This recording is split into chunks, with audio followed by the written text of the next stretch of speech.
Taxi FM 93.1 FM. Lomé au Togo, abonne-toi à Radio Taxi FM TG sur YouTube. Like, commente et partage ton programme préféré diffusé sur la géniale des radios Taxi FM. Taxi FM sur YouTube, Radio Taxi FM TG. Les programmes de la géniale des radios de ta capitale en boucle.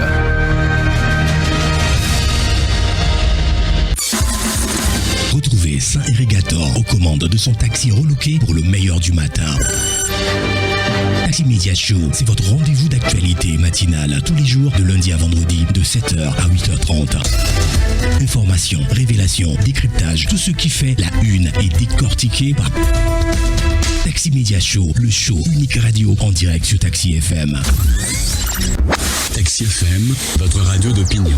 Émission politique, sportive et culturelle, en direct. Taxi Media Show, le 7h, Irrigator. Bon réveil à l'écoute de Taxi FM. À partir de 7h, Saint-Irrigator prend les commandes de Taxi FM avec son équipe et l'offre un show unique radio en direct sur Taxi FM jusqu'à 8h30. L'info de la 7e heure.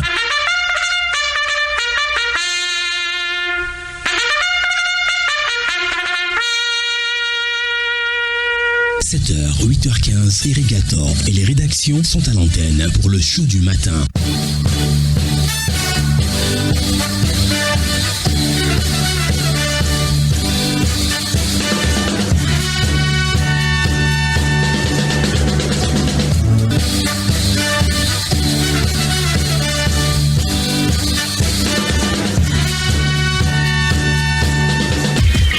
Irrigator, Taxi Media Show pour tout comprendre de l'actualité.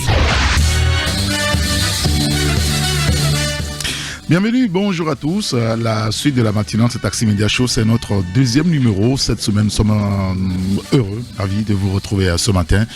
Et nous allons vous donner une idée des journaux qui sont dans les caisses que ce mardi matin. Oui, aujourd'hui c'est mardi 17 décembre 2024. Bienvenue à tous. Taxi Media Show, Irrigator. Alors, dans les prochaines minutes, comme dit, on vous donnera une idée des journaux qui sont dans les kiosques ce matin. Nous allons visiter à deux rédactions ce jour. Symphonie avec Yves Gallet et Actu Express avec Isidore Akolor. Bienvenue.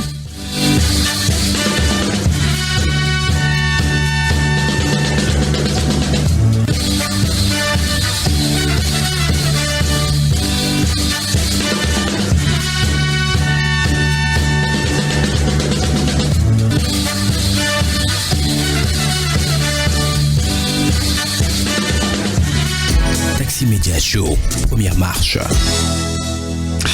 Et nous démarrons donc la revue de presse de ce matin avec le journal. Alors, nous allons nous en transporter donc à la rédaction du journal Symphonie avec Yves Gallet qui nous attend. Bonjour Yves. Bonjour Saint-Éric. Merci de nous rejoindre ce matin à l'antenne avec votre journal Symphonie, mais on va d'abord et déjà vous dire félicitations. Merci Saint-Éric. Alors, félicitations parce que vous avez remporté donc un concours, le concours de la Aplusia sur la corruption. Et vous décrochez le premier prix, presse écrite avec votre article mobilisation des recettes publiques et les effets de la corruption.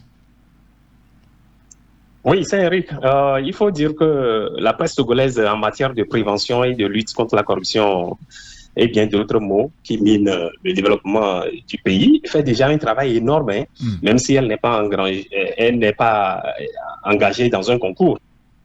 Mais le concours ici, le concours ici a le mérite d'accentuer et de valoriser davantage la contribution de la presse à la prévention et à la lutte contre la corruption. Et c'est pour cela que nous devons vivement saluer une fois encore l'initiative de la Aplusia et de son président Abba Kimela-Belou, et appuyé par l'Observatoire togolais des médias avec son président Fabrice Pékézi qui s'évertue beaucoup pour la valorisation de la presse togolaise. Vous savez que l'OTR est l'institution publique qui brasse le plus de milliards au Togo, organise depuis quelques années un concours sur le civisme fiscal. Et vous savez qu'au titre des récompenses, Et le premier prix offert par l'OTR est de 300 000 et le deuxième prix est 200 000 francs, ce qui représente un véritable mépris et un manque de considération à la presse. Et le concours de la A+A, le premier prix c'est 1 million, le deuxième prix est 500 000. Et le concours sur le civisme fiscal, je le rappelle, à la première édition, la Symphonie a décroché le premier prix, 300 000 francs. Deuxième édition, on a décroché le deuxième prix, c'était 200 000 francs. Bon, après, nous, on a décidé de ne plus participer aux éditions suivantes. Et moi, bon, je lance même un appel aux confrères à boycotter une telle compétition qui, au final, dévalorise la presse. Au moment où les deux prix de l'OTR ne font que le deuxième prix de la A+A, il y a un vaste système de corruption qui s'est installé dans cette institution sur fond de détournement de l'argent qui est destiné à la caisse de l'État et donc au développement du Togo. Justement, notre article qui a rappelé le premier prix presse écrite dans cette compétition de la A+A met en lumière le problème de la corruption au Togo et son impact sur le développement. Et malgré les efforts du gouvernement pour lutter contre ce fléau, et notamment à travers la création de la A+A, la ratification de conventions internationales, les pratiques corrompues ont toujours la vie dure, comme dans tout autre pays, même si c'est encore plus prononcé ces derniers temps chez nous. La trame de fond de cet article, Eric, c'est un scandale. C'est l'exemple concret d'un contribuable qui a été victime du détournement de fonds d'un agent de l'Office togolais des recettes. Et c'est un exemple qui illustre fort bien l'ancrage de la corruption encore dans notre pays. Les conséquences de la corruption, vous le savez, elles sont désastreuses. Elles favorisent la pauvreté, elles accentuent les inégalités, elles empêchent même l'État de déployer efficacement les politiques publiques de développement et donc ça freine le développement économique. Donc notre article expose un scandale qui met à découvert l'agent de l'OTR en question et une pratique nocive de détournement des données publiques. Il y a un opérateur économique qui, désireux de s'acquitter de ses obligations fiscales, a confié à un agent de l'OTR la somme de 30 000 francs. Bon, maintenant, l'agent devait payer et après, l'opérateur économique devait passer après pour chercher la quittance de paiement. Okay. Bon, sur la quittance de paiement qui lui est délivrée et après l'opération, seulement la somme de 26 163 a été enregistrée. Mais où est passé le reliquat? Le reliquat 3887 aura pris une destination inconnue. Quand le contribuable lui pose la question, c'est-à-dire pose la question à l'agent, il dit que la pénalité est réglée, mais qu'elle ne s'affiche plus sur la quittance. Ce qui, visiblement, est anormal. Bon, si nous nous en tenons à la définition de la corruption par l'économiste Bardan, elle est l'utilisation des bureaux publics pour des bénéfices privés. Et c'est bien ce que cet agent a fait. Il s'est rendu coupable de corruption. Et nous avons donné la parole à un expert qui nous a décrypté l'acte posé par cet agent. Cet expert, c'est Bakafitine Bank. C'est un juriste d'affaires. Il a été administrateur. Et il ne l'est plus. C'est l'ex-administrateur fiscal à la direction de la législation fiscale et du contentieux de l'OTR. Donc, vous comprenez que c'est une ressource qualifiée pour se prononcer sur cette question. Oui. Donc, ce dernier, il pointait du doigt des agissements antiprofessionnels.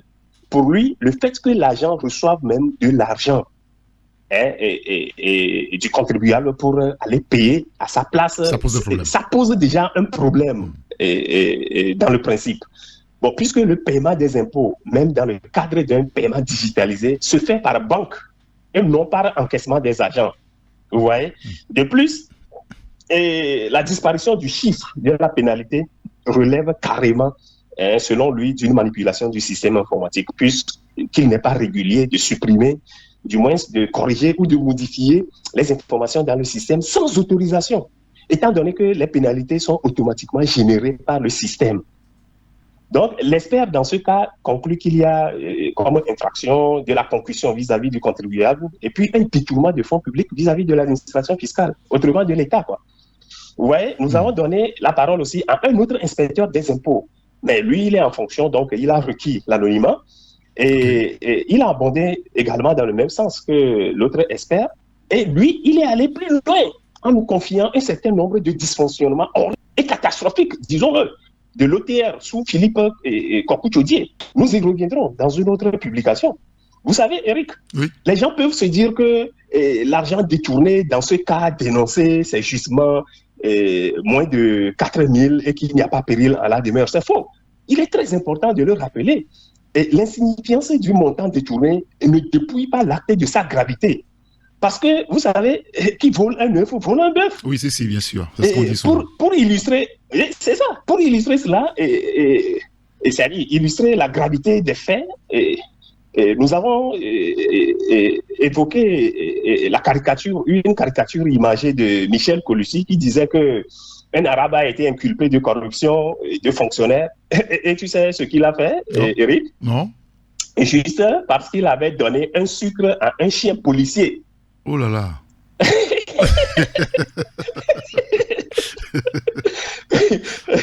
Donc c'est une caricature qui souligne avec force que la taille de la faute ne compte pas. C'est plutôt l'acte de transgresser les règles. Vous comprenez? Oui, car sûr. Ce sont les délits dits mineurs qui font le lit des grands crimes. Qu'un agent soit capable de rentrer dans le système de l'OTR, en supprimer des chiffres et régulariser la situation fiscale d'une société sans trace, c'est toute l'architecture informatique de l'OTR qui est fissurée. Et l'État est en danger. Et c'est Faure Gnassingbé et son gouvernement qui en paient le lourd tribut, car privé de ressources adéquates pour déployer les politiques publiques de développement, parce que les milliards brassés et fièrement brandis par l'OTR chaque année, en vérité, si tout fonctionnait bien, ces chiffres réels auraient été multipliés par 100, voire 1000. Vous voyez un peu. Au final, c'est les Togolais les plus démunis qui paient le plus grand prix, car les milliards engloutis par la corruption chaque année pourraient libérer des millions de Togolais du carcan de la pauvreté. Et la corruption étant bien reconnue comme une cause majeure de la pauvreté. Donc, le détournement des deniers publics aux fins privées, c'est un acte de violence. Un acte de violence qui est perpétré contre des millions de Togolais et qui sont affaissés au cachot du désespoir. Et c'est un gros coup porté aux politiques publiques de développement, Eric. Parce que qui vole l'État vole le peuple, quoi. Oui, un bœuf. Oui. À en croire Xi Jinping et le président chinois, la corruption pourrait conduire à la chute de l'État. Oui. Et vous comprenez la gravité de la menace. La corruption pourrait conduire à la chute de l'État. C'est pourquoi il y a son homologue américain Joe Biden, lui, il considère que la lutte contre la corruption n'est pas seulement une question de bonne gouvernance. Vous voyez, c'est en vérité une question d'autodéfense. C'est une question de patriotisme. Mais il se trouve que le patriotisme est une valeur qui peine encore aujourd'hui à dominer tous les esprits, parce que les gens veulent utiliser la corruption, les actes de corruption comme un bouclier contre la précarité, contre la vulnérabilité, contre la pauvreté. Les gens considèrent que les salaires sont bas, donc il faut multiplier les actes de corruption pour arrondir les angles. Mais c'est très dangereux pour les millions et d'autres citoyens qui n'ont même pas le minimum de ce salaire que toi tu perçois et sur lequel tu greffes d'autres millions au détriment de ce peuple qui meurtrit, qui meurt de faim. Vous voyez, mais nous devons le savoir, le développement est un construit social. Le développement, c'est un construit social, ce n'est pas seulement l'affaire de l'État. C'est un construit social, ce n'est pas un donné. Donc, ce développement doit être forgé dans les moules d'une conscience nationale qui est bâtie sur le roc du patriotisme. Et ce patriotisme doit être gravé au fronton de l'esprit de l'intérêt commun des Togolais. Mais quand l'hégémonie de l'intérêt personnel prend le pas, ou du moins prime l'intérêt commun, cela favorise des actes et des pratiques vicieux, des actes et des pratiques vicieux qui contribuent à trouer les caisses de l'État, qui, bien remplies normalement, auraient servi à satisfaire les besoins vitaux des plus vulnérables. Et en fin de compte, disons que l'article conclut sur une note d'espoir pour dire que la corruption n'est pas une fatalité. Il est possible de la combattre, de l'éradiquer. Et pour cela, et il faut une mobilisation effective de tous les acteurs de la société et à tous les niveaux. Saint-Éric. D'accord. Mobilisation des recettes publiques et les effets de la corruption. Avec cet article, Yves Gallet décroche le premier prix presse écrite du concours de la APLUSIA sur la corruption. Encore une fois, toutes nos félicitations pour ce prix. Merci Saint-Éric. Alors, et je voudrais rappeler que l'article a été republié dans notre édition de ce matin sur demande de nos lecteurs. Oui, bien sûr, bien sûr. Et puis, la JND comme un pilier de la vie spirituelle au Togo.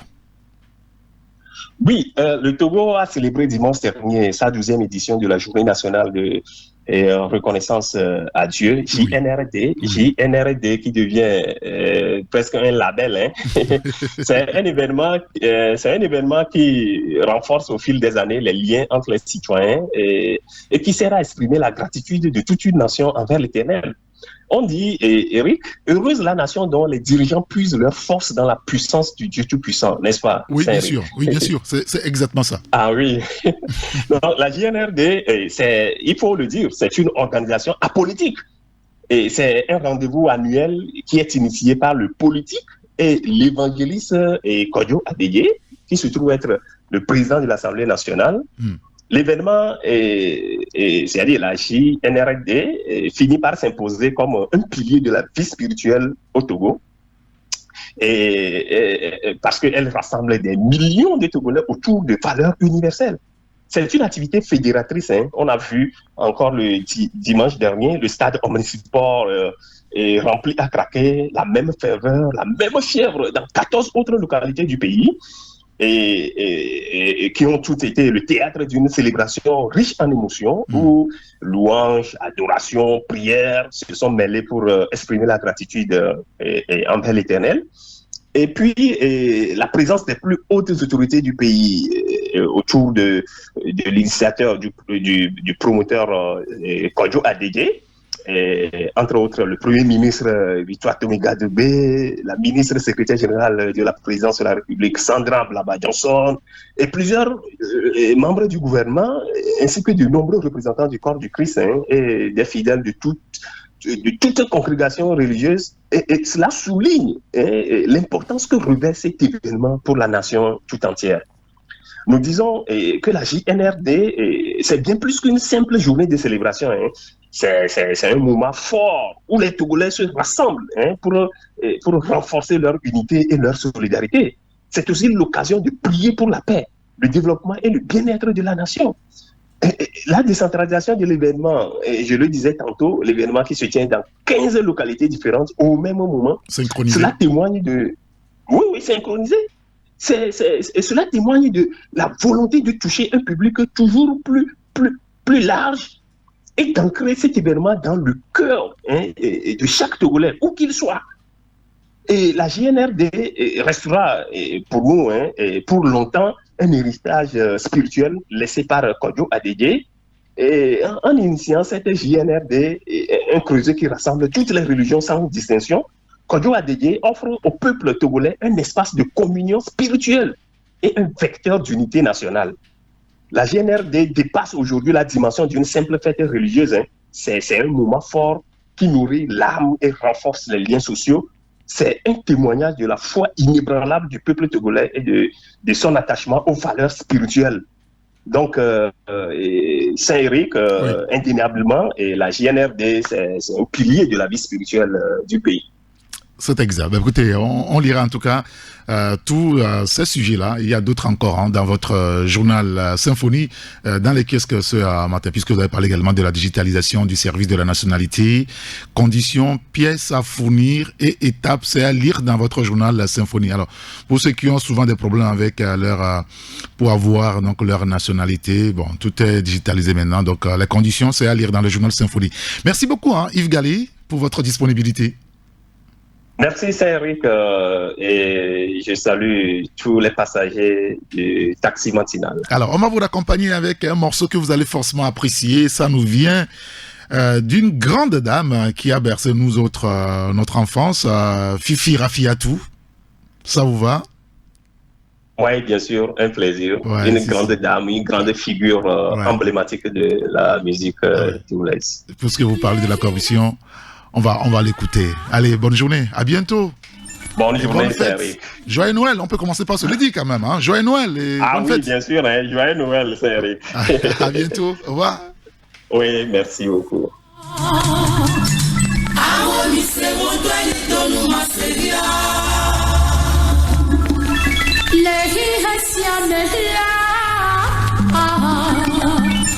Amenya de woli sikana glongonya wona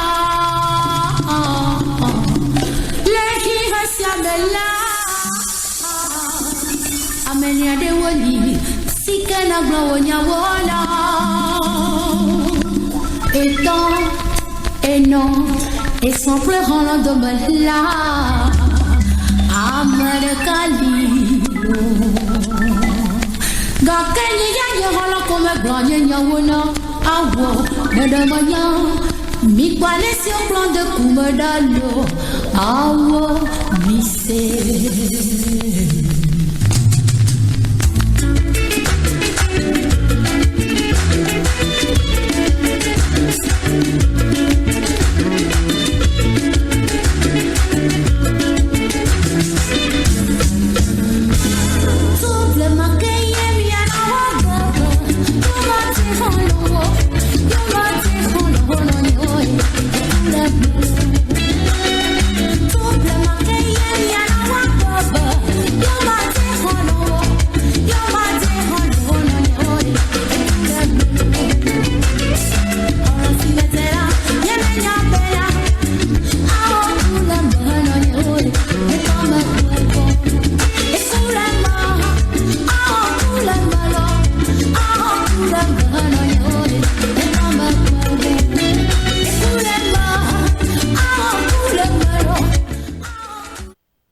Écoute les mains avec Fifi Rafiatou. J'espère que c'est bien Fifi Rafiatou, hein, Isidore Akola. Bonjour. Bien sûr, Fifi Rafiatou. D'accord, très bien. Voilà. c'est vous qui êtes notre bousse. Comment? Oui, c'est ça même qu'il a illustré. Oui, ce morceau-là. Oui. Oui, c'est ce morceau. Je me souviens comme c'était hier, c'était avec Aboutier Mawena qui chantait une chanson sur sa maman. Ok. Donc c'est ça l'histoire en réalité qui se cache derrière cette musique. Oui. À l'époque, il y avait des concours, le festival de chansons. À l'époque, qui révélait des artistes. Dinero était passé par là, la petite Mawena avec Sidaye Djimé au coup de souhait, et tout le monde a filé Djim. Voilà, c'est dans cette veine que Fifi Rafiatou et Abouti se sont révélés au public. D'accord, très bien. Bon, à la fin de votre intervention, nous aussi, on va vous plonger dans l'histoire avec une autre grande dame. Bon, je ne dis rien là-dessus pour l'instant, mais on vous a appelé entre autres pour nous aider à mieux comprendre certains sujets que vous avez traités ce matin. D'abord sur la question des élections sénatoriales ces élections qui sont prévues donc l'année prochaine, en février pour être précis, le 2. Vous relevez le niet de l'opposition togolaise aujourd'hui. Ah oui, ils sont montés au créneau. L'opposition togolaise n'attend pas se participer à ces élections sénatoriales qu'elle considère comme une mascarade. Le gouvernement s'apprête à organiser ces élections en février 2025. Un scrutin qui vise à mettre en place la chambre haute du Parlement aux côtés de l'Assemblée nationale. Elle annonce l'opposition, notamment à la dynamique pour la majorité du peuple MDP DMP et l'Alliance DMP et l'Alliance nationale pour le changement ANC sont sortis de leur gond pour y opposer un non catégorique. Les arguments avancés sont tels que incohérence, dysfonctionnement, illégitimité mascarade, composition antidémocratique du Sénat, coup d'État constitutionnel. Voilà les griefs portés par ces deux, bon, je ne dirais pas deux partis, parce que pour l'ANC, c'est un parti politique, et pour la DMP, c'est un groupement de partis politiques. Oui. Voilà. Donc, c'est légitime, hein, les fondements de ces deux organisations sont fondés. Et il en appelle à un retour à la Constitution de 92, votée à plus de 90% par les Togolais, alors que la 5e République ou la 5e Constitution votée à la hussard, pas votée à la hussard, imposée au peuple togolais, n'acquiert pas l'assentiment du peuple togolais. D'accord. Très bien. Mais écoutez, on lira donc l'article dans votre journal, élection sénatoriale février 2025. Le niet de l'opposition, c'est à la page 3. Vous voulez ajouter un mot?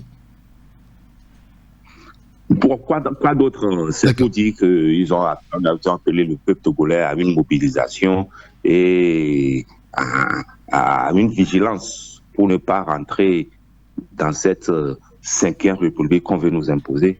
D'accord, très bien. Un autre sujet, là, on va parler de l'économie et ces déclarations du professeur Kako Nubukbo. L'Afrique doit rompre la dépendance et réinventer son modèle économique. Comment on fait ça? Non, c'est en cela que je qualifie Kako Nubukbo comme intellectuel. Et il apporte toujours au débat. Il était l'invité du cercle d'influence, les rendez-vous d'Afrique. Et c'est là où il a déclaré toutes ces animosités, je ne dis pas animosités, mais en appelé à un plaidoyer pour un sursaut et une reprise de responsabilité collective des Africains. Il a fait dans cette interview, dans cet entretien, une mise au point disant que depuis les années d'indépendance en 60, nous, Africains, sommes aux commandes, à moins de revendiquer une immaturité permanente. C'est très important, immaturité permanente. Nous devons assumer notre part de responsabilité. Rejetant l'idée d'une victimisation perpétuelle, puisque nous sommes toujours dans ça. Oui, que c'est la colonisation, patati patata, et depuis 60 ans, nous sommes toujours dans ça. Il faut sortir de ce pragmatisme, plutôt de ce concept, et réfléchir sur le développement de l'Afrique. Il a peint en noir tout le continent, surtout la jeunesse qui est sans perspective, désœuvrée, désespérée. Voilà en quelque sorte la sortie un peu résumée de Kako Nubukbo, que je salue au passage. D'accord, Kako Nubukbo, donc à lire dans votre journal Actu Express à la page 6, l'Afrique doit rompre la dépendance et réinventer son modèle économique. Un autre sujet, et ça se passe tout à côté ici à l'ouest au Ghana, pour être précis, la phase 2 de l'échangeur des témoins mis en service. Pourquoi est-ce que vous en parlez? Mais le Ghana nous fait toujours rêver. Ah, il faut aller au Ghana. Excusez-moi, j'ai dit des bêtises. Non, c'est juste pour blaguer. Allez-y. On veut que ça se passe aussi au Togo. Ah d'accord, c'est ça. On n'a aucun échangeur au Togo. On n'a que des ponts. Il n'y a aucun échangeur.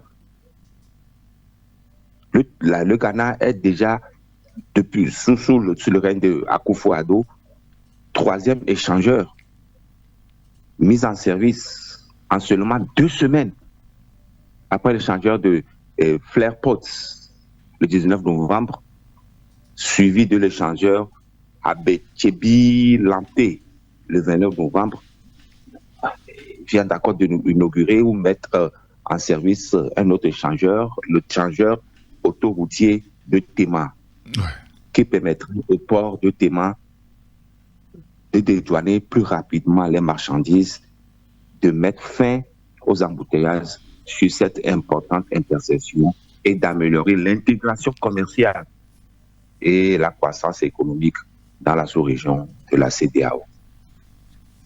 Voilà. D'accord. Deux mandats de 4 ans. C'est ce que Nana Akufo-Addo doit faire. Et nous, oui. La question reste posée. La question reste posée. Très bien. Écoutez, on lira donc tous ces sujets-là dans votre journal Actu Express, dans les kiosques ce matin. Il y a beaucoup de sujets sur lesquels vous êtes revenus. Vous avez parlé, par exemple, de H-Crune, qui amorce les réparations à un mémorial.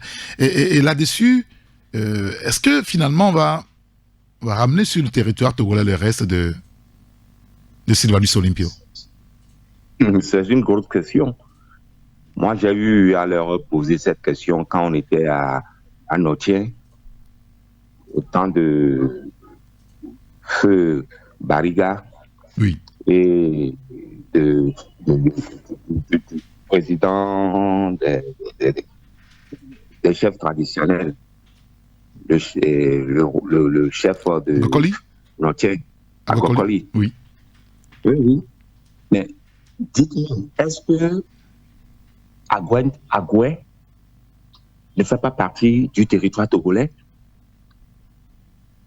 La frontière naturelle entre le Togo et le Dahomey d'antan, devenu Bénin, c'est Grand Popo. Oui. Qu'on ne dise pas aujourd'hui que les dépouilles de feu Sylvanus Olympio se trouvent au Bénin. Pour vous, il est enterré bel et bien sur le territoire du Togo. Il est bien sur le territoire du Togo. Allez-y. Tout le monde se revendique. Tous ceux qui sont là-bas se revendiquent togolais. Même après avoir traversé Sanvi-Kondi, Rila-Kondi. Tous, Rila-Kondi, se réclament togolais. C'est une démission de l'État togolais. Depuis feu général Eyadema jusqu'à son fils. D'accord, très bien. Ben écoutez, on lira tout ça en tout cas au journal Actu Express dans les kiosques ce matin. Merci beaucoup pour votre disponibilité, Isidore Akolo. Je vous en prie, ensuite peut-être vous allez m'accompagner. Oui, on va vous accompagner puisque on a prévu vous raccompagner justement avec un morceau d'une autre grande dame que nous avons connue ici, Ita Germaine Jorias. Alors dites-nous, le titre c'est quoi? Oui, Vive Eyadema. C'est une chanson du Alors, non, attendez, attendez, Isidore. Alors, je vous ai demandé à vous de me donner le titre parce que j'ai envie de savoir pourquoi est-ce que vous avez choisi ça. Ah oui, c'est pour rappeler à la jeune génération ce qui s'est passé. On a pris tout le temps pour magnifier Etienne Eyadema comme seul sauveur de la nation togolaise et qui doit présider aux destinées du Togo à l'éternité. Suivez bien la chanson, je vous en prie, au moins pour 2 minutes. La chanson, la durée c'est 4 minutes. Oui. Non, on va l'écouter. On va l'écouter, mais j'ai envie que vous nous dites en réalité comment tout ça est arrivé, quoi. Vous avez commencé par le dire d'ailleurs. Non, c'est les prémices.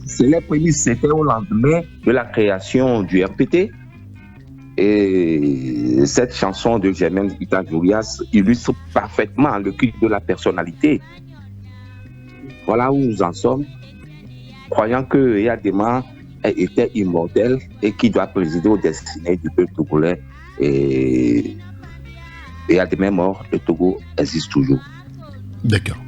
Alors, on va écouter Ita Germaine Jorias. Merci beaucoup Isidore et bonne journée à vous. Je vous en prie, bonne suite d'émission. À bientôt.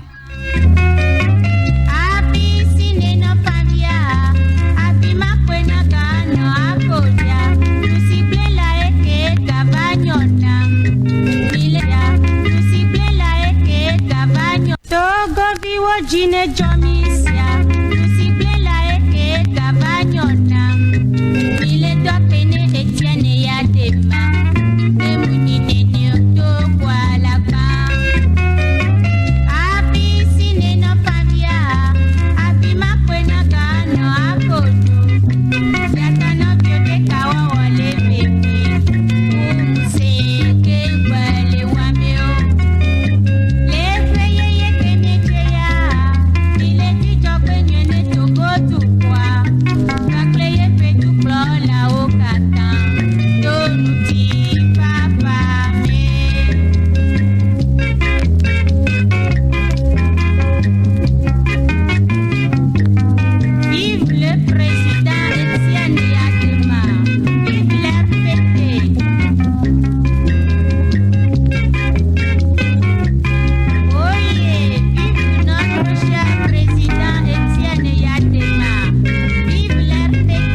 Ça, c'est Ita Germaine Joliès. Oui, Isidore.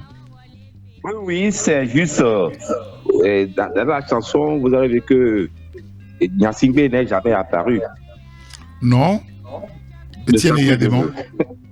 Etienne Yadema. Ça a une explication. Yadema était le patronyme. Yadema était le patronyme. Ok. Et aujourd'hui, c'est juste après l'attentat de Sarakawa, avec ces histoires d'animation politique et recours à l'authenticité, que Nyasingbe est apparu comme patronyme. C'est très important pour la jeune génération. D'accord. Très bien.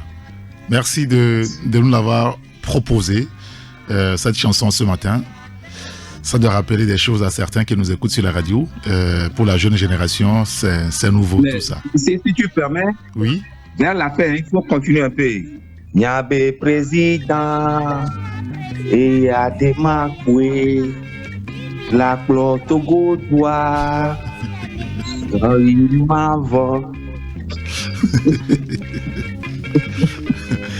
je suis en train de vouloir percer le mystère en réalité.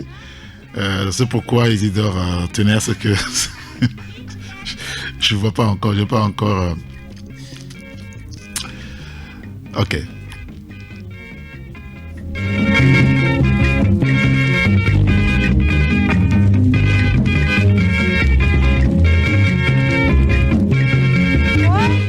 Oui. Oui, non, il faut continuer un peu. Si, c'est le refrain. Oui, vous allez chanter avec Ita Juliès. Restez en ligne. Ok.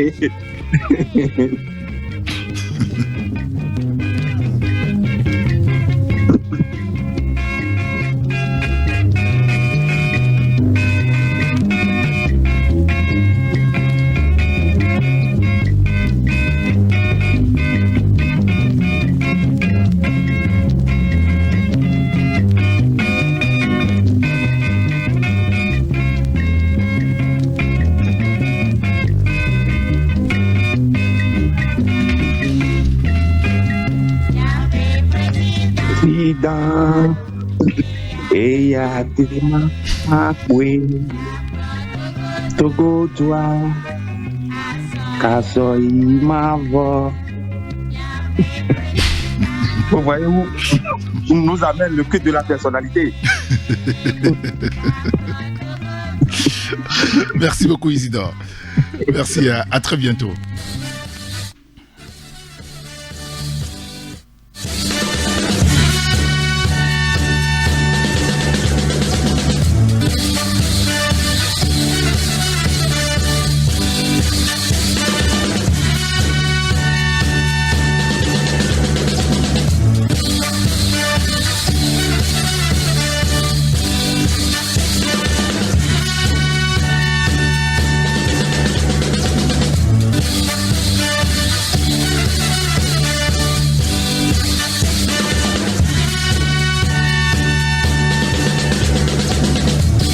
Alors, dans les kiosques aussi, ce matin, il y a le journal Le bi-hebdomadaire L'Union pour la Patrie. Le confrère revient aussi sur le recensement général de la population 5 et l'enquête EHCVM 2. Les résultats et indicateurs qui changent tout pour le Togo, écrit donc le confrère avec la photo de la ministre secrétaire générale de la présidence, Dr Sandra Blamba-Johnson. L'article vous pouvez lire à la page 3 du journal. Un audit du CHU Sylvanus Olympio de Lomé en avril, ce que recherche l'exécutif togolais. Alors, ça veut dire qu'en avril prochain, le gouvernement du Togo veut auditer le CHU Sylvanus Olympio. Voilà, vous lirez l'article à la page 4. Mais pourquoi est-ce qu'ils ont annoncé ça? Fallait aller les surprendre et puis vous regardez tout et pour voir si tout est en ordre. Bon, enfin, peut-être que j'ai dit des bêtises, mais bon. Alors, situation économique au 30 septembre 2024, taux d'inflation moyen à 3,4%. Le confrère revient sur le sujet également. Et puis, la PIA active une fois encore sa responsabilité sociétale et environnementale. On lira l'article dans le bi-hebdomadaire L'Union pour la Patrie. Il y a d'autres sujets également que vous pouvez lire dans le journal, un sujet sur l'environnement, la santé, les finances, l'Afrique de l'Ouest également, et puis l'industrie, les détails de tout ça à lire dans le bi-hebdomadaire L'Union pour la Patrie, dans le kiosque ce matin.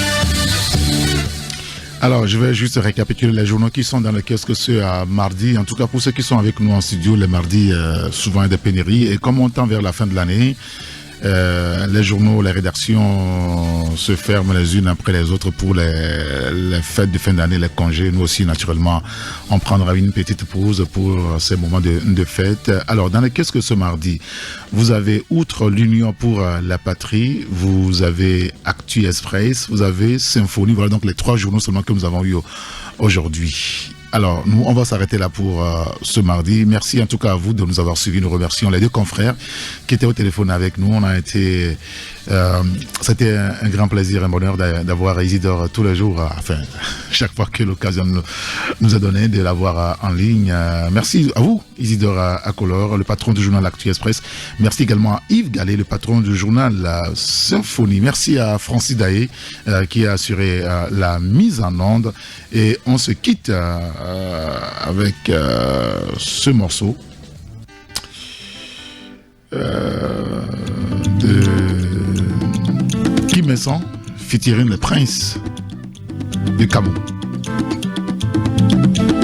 Fiafide.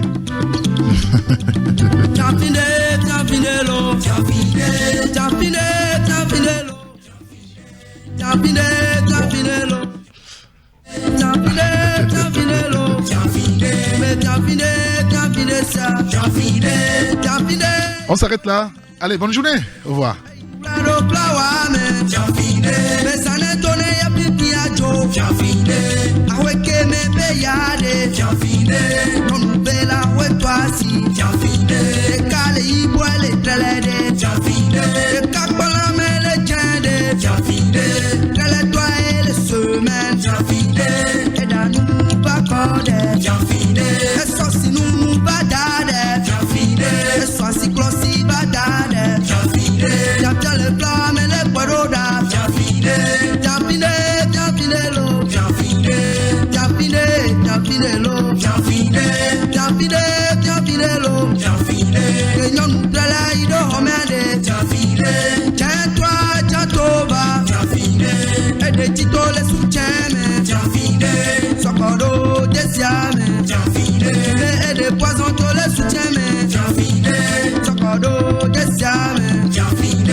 We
Show. Rendez-vous au prochain numéro.